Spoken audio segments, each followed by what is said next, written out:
Hi friends, எல்லாருக்கும் வணக்கம். இப்போ லைவ்ல பிக் பாஸ் வீட்டுக்குள்ள பெரிய சண்டை ஒன்று போயிட்டு இருக்கு. என்னடா அது திடீர்னு இவ்வளோ பெரிய சண்டையா இருக்குதேன்னு பார்த்தா ஃபங்கஸ் இன்ஃபெக்ஷன் வந்துரும்ன்ட்டு ஒரு பெரிய பிரச்சனை ஒன்று போயிட்டு இருக்கு.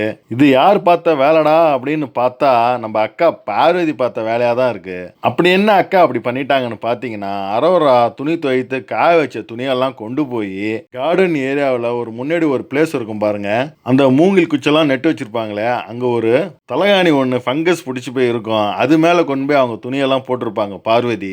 அதை பார்த்த அரோரா கண்ணெல்லாம் கலங்கி போய், ஏன் துவைத்த துணியை எடுத்துன்னு போய் அங்கே எப்படி நீங்கள் போடலாம், என்கிட்ட ஒரு வார்த்தை கேட்டிருக்கலாமே, இது யாரு துணின்னு. நான் எடுத்திருப்பேன்ல. ஹலோ கேப்டன், உங்ககிட்ட தான் நான் சொல்கிறேன், இதுக்கு ஒரு நியாயமான பதிலை சொல்லுங்க அப்படின்ட்டு வினோத்துக்கிட்ட போய் ஏறுன்னு எகுறாங்க அரோரா. இதை கேட்ட வினோத் வெளியே வந்து பார்க்குறாரு. என்னங்க அரோரா, உங்கள் துணி மட்டும் சொன்னீங்க, இன்னும் யார் யார் துணியெல்லாம் இருக்கு அப்படின்னு காட்டுறாரு வினோத். எனக்கு பார்த்தீங்கன்னா ஏற்கனவே ஃபங்கஸ் இன்ஃபெக்ஷன் ஆகி இப்போதான் நான் ட்ரீட்மெண்ட் பண்ணி அதை நான் சரி பண்ணியிருக்கேன் அப்படின்ட்டு அவங்க கையெல்லாம் காட்டுறாங்க. ஃபங்கஸ்னாலே கொஞ்சம் அலர்ஜிபிளாக இருக்கு அவங்களுக்கு. அந்த ஃபங்கஸ் அவங்க பார்த்த உடனே ஒரு மாதிரி பயந்து போய் பேனிக் அட்டாக் வந்த மாதிரி அழ ஆரம்பிச்சிட்டாங்க. ஆல்ரெடி நான் பிக் பாஸ் ஹவுஸ்குள்ளே வந்த உடனே பிக் பாஸ் டீமுக்கிட்டலாம் நான் சொல்லியிருக்கேன், இங்கே ஃபங்கஸ் இன்ஃபெக்ஷன்லாம் இருக்கு, இதை கொஞ்சம் கிளியர் பண்ணுங்க அப்படின்னு சொல்லியிருக்கேன் நான்.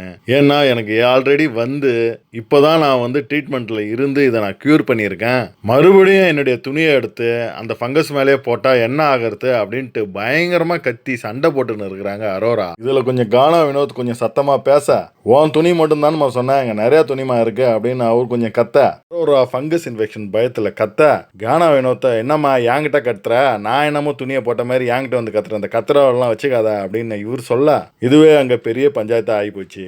அப்புறமா பாரு நான் வேணுன்ட்டுலாம் போடலை, நான் அங்கே ஃபங்கஸ் இருக்கிறதே நான் பார்க்கல அப்படின்ட்டு சமாளிப்பாங்க பார்வதி. எங்க உங்கள் துணி காஞ்சி போச்சுன்னா அதை எடுக்காம அப்படியே விட்டுட்டா என்னங்க ஆகுது, அடுத்தவங்க காய வைக்க தேவையில்ல, அதுக்காக தான் நான் எடுத்து அங்கே போட்டேன் அப்படின்ற மாதிரி சமாளிப்பாங்க பார்வதி. இதை கேட்ட அரோரா, காய வச்ச துணி என்னதுன்னு தெரிஞ்ச உடனே என்கிட்ட நீங்கள் சொல்லியிருக்கலாமே, நான் எடுத்துட்டு போனேன், அதை விட்டுட்டு நீங்கள் இந்த மாதிரி பண்ணீங்கன்னா யார் இன்ஃபெக்ஷன் கஷ்டப்படுறது, நான் ஒரு வேலை எடுக்கலன்னா நீங்கள் இப்படி பண்ணியிருந்தா நான் ஒன்றும் உங்களை சொல்லியிருக்க மாட்டேன் அப்படின்ட்டு அரோரா ஃபங்க்ஷன் போக. அடுத்து பார்த்தீங்கன்னா கானா வினோத்தும் ஆதிரையும் இந்த பக்கம் சண்டை போட்டுக்கிறாங்க. ஆதிரை ஹேர் பாத்ரூம் ஏரியாவில் பண்ணிட்டு இருப்பாங்க. ஏற்கனவே ஸ்கூல் டாஸ்க்ல கானா வினோத் அவர்கள் ஷேவ் பண்ணக்குள்ள, இங்க ஏன் பண்றீங்க பாத்ரூம்ல, இங்கெல்லாம் ஷேவ் பண்ணாதீங்க அப்படின்னு கண்டிச்சிருப்பாங்க ஆதிரை. ஓ அப்படியா, உங்களுக்கு வைக்கிற ஒரு நாளைக்கு அப்படின்ற மாதிரி இன்னைக்கு ஆதிரை பண்றப்ப கானா வினோத் பார்த்துட்டு இதே கேள்வியை கேட்டிருக்காரு. நான் ஒன்றும் அதிகமான முடி உங்களாட்டம் எடுக்கல, கொஞ்சோண்டு தான் முடி எடுத்தேன் அப்படின்னு சொல்லுவாங்க ஆதிரை.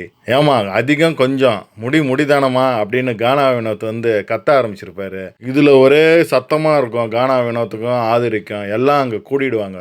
ஏங்க அதை சாஃப்டா சொல்லாம பயங்கரமா சத்தம் போட்டு கத்துறாருங்க அப்படின்ட்டு ஆதிரை கானா வினோத் மேலே கம்ப்ளைண்ட் வைப்பாங்க.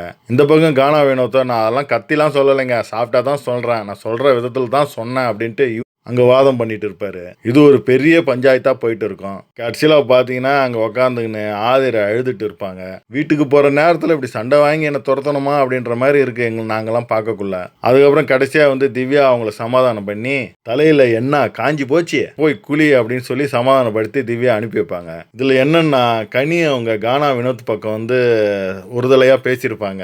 அதை எல்லாருமே சுட்டி காட்டுவாங்க, கானா வினோத்துக்கே கனி அவங்க சப்போர்ட் பண்ணுறாங்க அப்படின்ட்டு. ஸோ கொஞ்ச நேரத்தில் ஒரு பெரிய சண்டை ஆகி அது பஞ்சாயத்து வரைக்கும் போயிடுதுங்க. ஸோ மக்களே, நீங்கள் என்னென்னு மறக்காமல் கமெண்ட்டில் கமெண்ட் பண்ணுங்கள். உங்களை அடுத்த வீடியோவில் சந்திக்கிறேன். பாய்.